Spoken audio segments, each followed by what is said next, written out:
afternoon. My name is Donna Fiesel, and I'm your host of The Edge on IC Radio, your source for news and entertainment. You can also find us on television, channel 182 on Charter Communications, as well as Abundance Television, which is found on Roku, Apple TV, and Amazon Fire. Check out the podcast, netnewsnetwork.net. I'm really excited about that. AP Steadham is with us right now. He's everybody's favorite talk show host when it comes to sports, especially. So you're at the airport now. Yeah, Donna, I'm on my way to the 2023 NFL Draft in Kansas City, Missouri. And I'm actually on the layover in Nashville, Tennessee. So this will be my first time in Kansas City. And this will be the first time the draft has been held in Kansas City. You know, Donna, they had it in New York City for 50 years at Radio City primarily, most of the time. But then they started to move it maybe 10 years ago. Chicago, Philadelphia. I've been to Nashville actually for the draft, Cleveland, Las Vegas. Where else have I been? I'm trying to think. Chicago. So it's been quite a few places. Now it's going to be in Kansas City. I'm looking forward to the barbecue for sure. Oh yeah, I bet you do. I bet they got like really good barbecue out there. Yeah, good barbecue. It's really good. Yeah, so hoping the weather's good to be down at Union Station. You know, Nashville had, I don't know, a couple 100,000 people. They're trying to break that record. They probably will. Kansas City enthusiastic fans, and it'll probably be a big 3 days in the Midwest. Absolutely. So let's walk through the day. What's it going to be like out there? Yeah, what we're doing, Donna, is on Wednesday they'll give us access to the 17 players that accepted the invitation. There will be 3 from Alabama, 1 from University of Florida, 1 from University of Kentucky. I think that's the only 5 of the 17. It'll be Will Anderson Jr. from Alabama, Bryce Young, the quarterback from Alabama, Brian Branch, defensive back, Will Levis, the quarterback, University of Kentucky, and Anthony Richardson, quarterback, University of Florida. Oh, and a Georgia player too, Jalen Carter, defensive lineman. He should be there as well. Yeah, so that's 6 players from the SEC out of the 17 that accepted the invitation to be there. I've seen up to 30 done it at times, but this year's just 17. That's pretty exciting. So how has it changed throughout the years? Yeah, Donna, like I say, I started in New York City at Radio City. They used to sit us about 12 rows from the stage. It was great to be so close to this the stage at Radio City. And then they moved us way up into the sky. They'd give us oxygen tanks as we went up to the stairs. They moved the fans much closer. But New York was a great venue to be at Radio City. We'd have to run downstairs to the bottom floor, and they'd have the players coming in, and we'd get a chance to visit with them. So it was fun. They'd have coaches there. You know, Nick Saban would be there. He was there at least 3 or 4 times that I remember. Other coaches as well. And then when they started to move to these other places, Donna, sometimes they'd build a venue for us. Like Nashville, they built one on the river right across from the stadium. So it was very good, excellent food. So that was fun. And then Chicago was downtown at Roosevelt University. I've never heard of Roosevelt University in Chicago, so that was interesting. Las Vegas, it was, of course, all the glitz and glamour out there. We were on a football field. They gave us access on a Wednesday before the draft to speak to the players. So that was a lot of fun. I think Kansas City will be similar because we're going to be at a football field having access to the players beforehand. So that was good. And Cleveland, they had it right on the lake. It was right near the Rock and Roll Hall of Fame. I was in Cleveland, Ohio, so that was fun. And it was a little bit cold and rainy up there in Cleveland, but the access was very good. And I think Alabama had 4 or 5 players there that time, you know. So I'm looking forward to speaking to all the players from the SEC on Wednesday, and hopefully after they get drafted on Thursday night is the first round. 2nd and 3rd round is Friday down. Saturday is 4 through 7. But all the players that are invited should be gone by Friday. Maybe they'll all be gone by Thursday, probably so. Yeah, you know, you mentioned Chicago, and Phil and I have been out there. And the thing we noticed about everything in Chicago is everything goes up. It's narrow and it goes up. I mean, with several stores, several stories high. Yes. So the excitement, it has to be there for the players. I mean, Oh, oh yes, yeah. They're nervous. Well, they're not. I wouldn't say nervous. They're filled with anticipation, Don, because remember they're going to be going to a brand new city, maybe a brand new part of the country they've never visited, and they're going to be living there for the next, let's say, 3 to 4 years, the rookie contract. So their families are, in tune with what's happening. They'll be at the draft. It's called the green room. They'll be in the back. So I hope we get a chance to visit with some of the families, because I know Bryce's family and Will Levis's family, and then I know C.J. Stroud, the quarterback from Ohio State, his mother. So she was on one of our shows, Kimberly. So, and she's from California. So I'll probably see all those people besides the players as well. I think that's nice. They can have the support of the parents of the family. Yes, yes. Yeah, so they'll be there with their agent, their publicist probably, and their families. Mm-hmm. Will there be any question about how they can actually have sponsors and earn money while they're playing? I think that some of the players, they've already been involved in that situation, since they have the name, image, and likeness on the collegiate level. So all these players that are there, I would say 99.9% have already participated in some type of sponsorship. And now they're getting ready for their pro careers. And they'll get a lot of people approaching them to be part of their brand. Mm-hmm. What are some of the payouts for those sponsorships, or is that not disclosed? Yeah, it's not disclosed normally, Donna, but I'm thinking, for instance, you might get a shoe deal at some of the higher level players. I'm thinking it's got to be $1 million minimum, I would think. I'm thinking. Uh-huh. Yeah, it's got to be between 500,000 and $1 million. Yeah. I'm glad this is happening on that level. I just never thought it was fair not to. I think it's a fair thing. Yeah, so a lot of them will have a clothing deal, shoe deal, and the smart ones are going to take the money. They're not going to take just the clothing.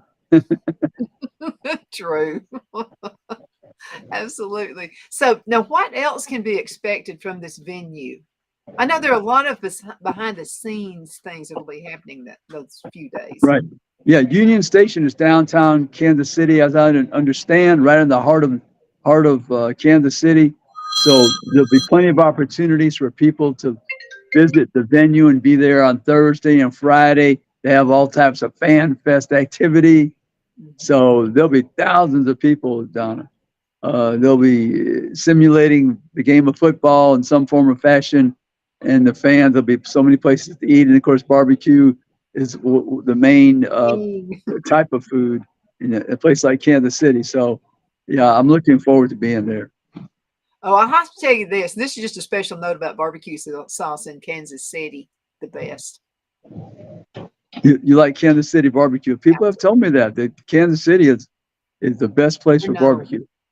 They're known for that. And they also put a little spiciness into it. So I kind of like that too. And I like the stickiness part of it too. It's really good for cooking out. You need to buy you some and take it home for your cookouts. Well, we will see how, hopefully, if I can get a bottle, maybe if I can get a bottle. Yeah. Mm-hmm. Yeah. Whether it's plastic or. Airport, fine. Yeah, you find that out, But anyway, the draft this year, Donna, there's two of the SEC players are maybe the most intriguing because they play the quarterback position. That's the most talked about. And Will Levis of Kentucky, big, strong, 6'3", 6'4", 230. Anthony Richardson, 6'3", 6'4", 240, can run with the wind, strong arm. Accuracy is the issue, and the up and downs. And then Will Levis was sacked so much in Kentucky. I think the team took 47 sacks, and the opponent had only 20. That'll give you an idea. The Kentucky quarterbacks were sacked 47 times, and the Kentucky defense only sacked their quarterback 20 times in the course of the season. So, but those are two wild cards. The draft choices from Kentucky, quarterback Will Levis, and the quarterback from University of Florida, Anthony Richardson. Yeah, this is really, and you'll see the players will change right before your very eyes. I think it gives them a little confidence. Just to get the invite would be awesome.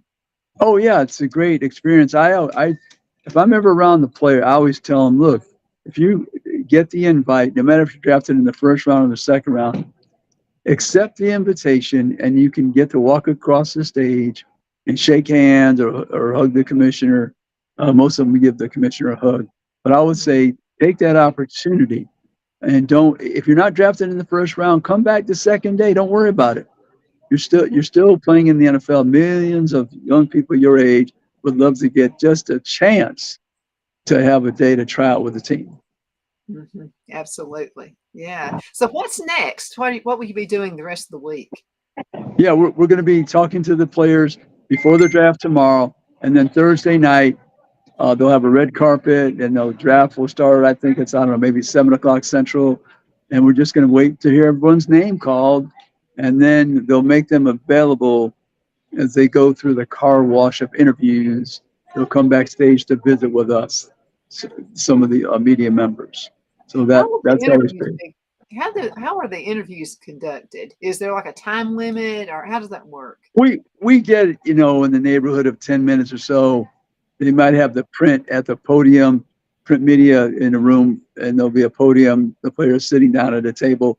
And then there'll be a TV and radio room where you actually be a stand-up, and you can have your microphone and you're with the player conducting that interview. So usually 2 rooms down. Yeah. Mm-hmm.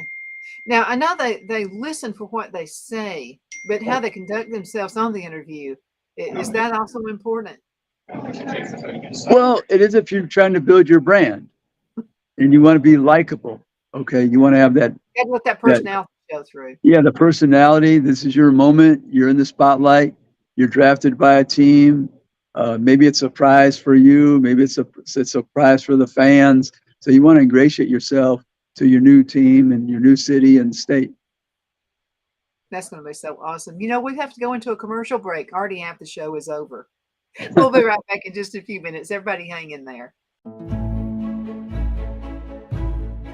The Hatter Cafe and Country Inn is nestled in the northeast corner of Alabama the Beautiful in the delightful town of Mentone. We're located on top of scenic Lookout Mountain near Little River and DeSoto State Park and located only 5 minutes from shopping and restaurants. There is also a nearby community walking path and golf course. We welcome everyone through the doors and we are committed to outstanding service for all guests.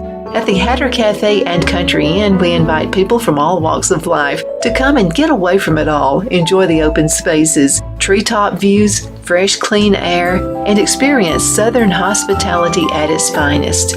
We look forward to hosting you. To reserve a special event, or if you would love a special getaway at the Country Inn, you can call us at 256-634-2018. At Liberty Bank, we're all about community, whether it's to help with a charity fundraiser or help families in need. Toys at Christmas or a local football team, we're here for you. You see, we realize the importance of family. Sometimes it's to build a new home or necessary home repairs. We're here for you. If you like the feel of a small town bank with all the conveniences of a big city bank, we're here to serve you. You will find us at any of our convenient locations in DeKalb, Marshall, Etowah, and Blount counties in North Alabama. You can call and speak with any of our friendly staff at 256-659-2175 or check us out on the web at libertybankal.com. And thank you for your support of our community. Member FDIC Equal Housing Lender.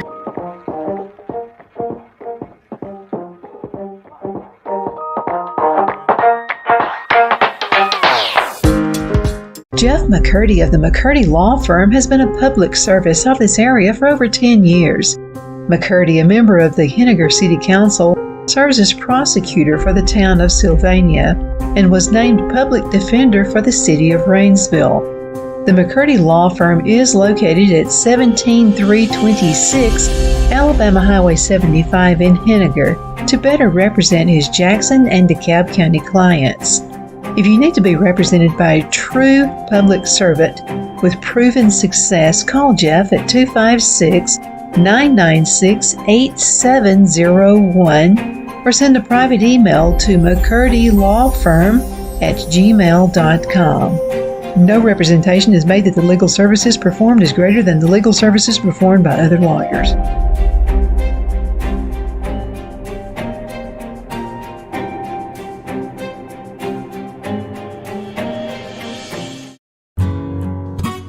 The only place I buy my beef is Lone Tree Ranch in Collinsville, Alabama. Their cattle is born and raised on their ranch, grass and grain fed, and you can feel confident when you serve your family and friends because their beef is all natural and no antibiotics or hormones are added. You can buy whole beef or perhaps go in with family or friends and buy half. Their customer service is number one as they take care of the delivery to their local processor and can deliver to your home for a small added fee. They also offer herd replacement heifers. I always call Lone Tree Ranch in Collinsville, Alabama for my beef specialty recipes and cookouts, and you can too. Food shortages are increasing, so buy local by calling 256-523-6462. That's 256-523-6462.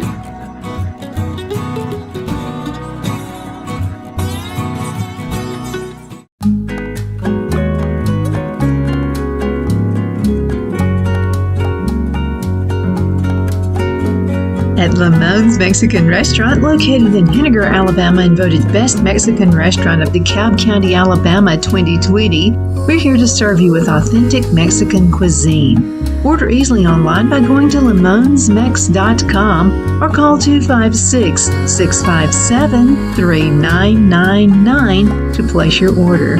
We're open Sunday through Thursday 11 a.m. to 9 p.m. and Friday and Saturday 11 a.m. to 10 p.m. Whether you're celebrating a cozy date night for two or a celebration for a crowd, at Lamone's you'll love our atmosphere and friendly servers. Thank you for dining with Lamone's Mexican Restaurant.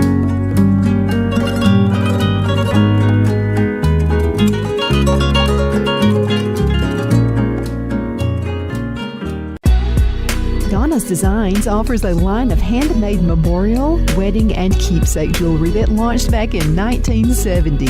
I'm a self-trained jewelry designer, and I will work closely with you to create unique designs you can love and treasure for years to come. Whether that be flowers that were used in a funeral arrangement or stones you found on the beach at a memorable trip, call me at 256-659-4319, and let's think of the possibilities. Good afternoon. We are back. My name is Donna Fiesel, and I'm your host of The Edge on IC Radio, your source for news and entertainment. You can also find us on television, channel 182 on Charter Communications, and you can also find the podcast down there, netsnewsnetwork.com, Abundance Television. We are syndicated there. You can find us on Apple, Roku, and Apple TV. So we have AP Steadham with us right now. He's a talk show host as well. He has a show that actually airs Football Friday. We still, all through the year, we call it Football Friday at 4. So we're always excited to have him on the air, and our listeners love you. Oh, thank you so much, Donnie. Yes, every Friday, 4 p.m. Central Time on IC Radio, AP and Kelly As We See It. We discuss primarily the Southeastern Conference. We talk about other teams as well, Donnie, because they compete against the SEC. So we have to know about those programs and what's happening with their players and coaches as well. So last week we had Blake Topmeyer. Blake's with USA Today, the SEC columnist. And we had a special guest host. Kelly had the week off, and John Nelson out of IG Sports in Atlanta. So we had fun. And this week, Don, I'm not sure who we're going to have on as of yet, but it's always somebody. We're going to have somebody conversing about football for sure, because they have the NFL draft that's going to be taking place on Thursday, Friday, Saturday. And then some of the teams finish their spring games, and they're getting ready to start the summer school in about another month. And they'll have some more freshmen coming on board. And Donna, that ever-present transfer portal is between April 15th and April 30th. So we're going to have some new people on these rosters around the league. So there'll be more to talk about in the coming weeks. Mm-hmm. Oh, yeah. It's really exciting. I'm all excited about football coming back. I mean, I just, so many things can happen, so many variables, and training is a huge, huge thing. I mean, it's got to be done right. And it always is. Yeah. I mean, they spend millions of dollars on training the players, having the proper nutrition. And in the off season, Donna, you're trying to win the off season so you can win during the season. You're trying to get faster, stronger, improve your flexibility, improve your skill level. You're practicing getting the timing down between the receivers and the quarterback, the running backs, the linemen are trying to maybe shed some weight. Some of them want to gain some weight. So it's very important, the off season to college football. And they have people directing every move down it, everything they eat, all their exercise and workouts and their strength training and their ability to be, like I say, faster. So they're on the track running some hills, building up their bodies. So it's really important, the off season. Yeah, and I'm sure technology fits in there as well. I have an app on my phone, and if I don't walk so many steps per day, it sends me an alert as if I'm lazy. I'm not sure how well this works. I'm not, because I do a lot of walking throughout the day, so I don't Right. know about this, but I'm pretty sure they have something much more sophisticated, kind of keeps them on the move and keeps them going. Yeah, all that technology, Donna. It's interesting that sports, they're always seeking to be better. I Hmm. mean, to the nth degree. So all this technology about movement, motion, your heartbeat, your heart rate, how many times you can get to the top level of speed, how much weight you're lifting, and all those things. It's studied through the technology and it's applied through the technology on all these college campuses. They spend a lot of money. Do they wear something kind of like an Apple Watch to kind of help keep them on target? They, Anything like that available? yeah, they have some things like that, Donna. I'm not familiar with the specifics, but I know that every movement is charted. It would have to be. You know what? If I get one of those watches and it tells me I've gained an ounce, I'm going to throw it in the trash. I don't know that I want one of those. But anyway, so now we always start talking about coaches. So who do you have Right. your eye on right now? Yeah, I think if you're looking in the SEC, Donna, you're looking at the new coaches. Mississippi State, Auburn has a new coach. We know that LSU had the first year coach who won the SEC Western Division. That was a big surprise. Yeah. We're looking at Florida's coach. He's trying to get his team to be much better and reach those levels that Florida has in the past. Shane Beamer's at South Carolina, young coach. You have the veteran Kirby Smart, Nick Saban. You have Lane Kiffin. He's trying to do some things at Ole Miss to bring them to some new levels. Maybe try to win that SEC Western Division. Ole Miss, I believe they have not won that SEC Western Division since they've had that format. That would be a first time for Ole Miss to reach the championship of the SEC Western Division. Very difficult. You have Jimbo Fisher. He brought in Bobby Petrino to be the offensive coordinator, and they were just scoring 20 points a game. It didn't matter who they played down. The best team, the worst team, they were scoring 20 points. So they've got to do something with that offense, Jimbo Fisher, because there's a lot of talent there at Texas A&M. They spend a lot of money recruiting. They're always, boasting about their recruiting and of stars, the number of stars. Each player has four or five stars. So, but now you have to get a better implementation of your system and better production at Texas A&M. Yeah, absolutely. I think you and I made a wise pick with Tennessee a couple of years ago. We kind of watching them. I Yeah, think you and I did pretty good on that one. How do yeah, you think they're going to pan out you this should. year? Yeah, Tennessee. I was just thinking about that. I was flying here to Nashville with Joe Milton, the transfer from Michigan. This would be his third year on campus. His first year, he was starting initially the couple games at the beginning of the season, but then Hendon Hooker beat him out. And then now Joe Milton, he's the quarterback for Tennessee. He had an excellent bowl game against Clemson. It's an excellent program, good program, right? So they beat Clemson. So I think Tennessee, they get a little bit better defense. We're always discussing their defense because we know they have offense. But Josh Heupel is the coach the last couple of years. His teams put a lot of points on the board, more than the average. They're in the usually 40 points a game, something like that. But if you can get some defense, they can contend to give Georgia a run for their money in the SEC Eastern Division. Well, you know something, AP, I've always been an Auburn fan. Now, I'm for Alabama if I see Auburn doesn't have a chance. So I've been taking classes. Like, what how thick this book is. Oh, my goodness. Very So I just can't get away from school. So anyway, I'm going back. So they have to do something this year. How are we going to make this happen? Do I have to go down there and talk to those boys? Yeah, Auburn's got a lot of transfers, Donna. Their main focus, and we've discussed this before, that offensive line, it has not been very good in the last half dozen years. And in the SEC, Donna, the distinction is the defensive lines are so good at chasing down the quarterback, stopping the run. You have to have at least an average line just to have a chance. You need to have a very good offensive line really to be in contention for the division championship. So Auburn's trying to get better in the offensive line and improve the quarterback play. Like I said, I think they're on the prowl for a quarterback during this transfer period of time, April 15th through April 30th, which is approaching us very shortly. Well, I think one thing that makes you a success is you actually study people. So I know you've been studying the new coach. So what are your thoughts about him this year? Do you think things are going to be better? Yeah, he's been a person historically, Donna, that he's taken a quarterback maybe has not done as well in another system. And he's kind of narrowed things down to make it quarterback friendly, the offense. He might say, all right, I want you to look to the right on this particular play. You have two reads. If it's not available, look to run, take off, or look to throw it out of bounds, and we'll go to the second down. Or look to the left.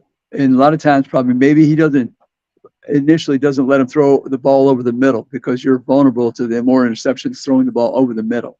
Because you could spray it and you're off to the left or the right. Next thing you know, it's going to be intercepted. Whereas you're throwing to the sidelines, more than likely it's not being intercepted. So he does very well with quarterbacks who need to be rejuvenate their career. And he has a lot of enthusiasm. He's a good offensive coach, and he'll attract players because they like a quarterback-friendly system, and they know if they're a receiver or running back, they're going to get the ball with frequency. Absolutely. I'm going to make a suggestion. I think he needs to get Velcro and have it on their fingertips, for keeping the ball. Okay, so we've talked about Auburn. We've also talked about Tennessee. Let's talk a little bit more about less than 2 minutes left in this segment. Alabama, anything new happening there? And yes, Saban is staying. So he's staying, right. Yeah, he's not going anywhere. Yeah, they're working on that quarterback position down and the offensive line, trying to find out who might be the leader at the quarterback position. They might have to end up using two for maybe the first 3-4 games, but Texas is the second game, so you don't have that luxury of sorting it out. You've got to make a determination very quickly. So they're trying to get improve the offensive line. There's a few players that didn't return. They moved on, of course, going to the pros or finished their career. So they're trying to get the wide receivers to be more consistent catching the ball. You talk about Velcro. That's a unit that could use some Velcro at Alabama. They did not catch the ball or really provide the support for their quarterback last year. So, and then defensively, they got to replace people at the defensive backfield, linebackers, defensive line. So the kicker's returning, the punter's returning. So they should be okay in those areas. Absolutely. AP, less than a minute left. What would you like to tell the folks before you leave? Yeah, I have a lot of fun watching the SEC as they probably will dominate the draft with the number of players that are selected to the NFL, and that's what makes the league unique and always having winning seasons and competing for championships. So look for big numbers from the SEC once again to be the leader with players selected from their league. Absolutely. AP, thank you so much for being on the show. Be careful out there and have fun. Eat a lot of barbecue sauce for me. Okay. Thank you, Donna. Thank you so much. Bye-bye now. Absolutely. Take care. Bye-bye.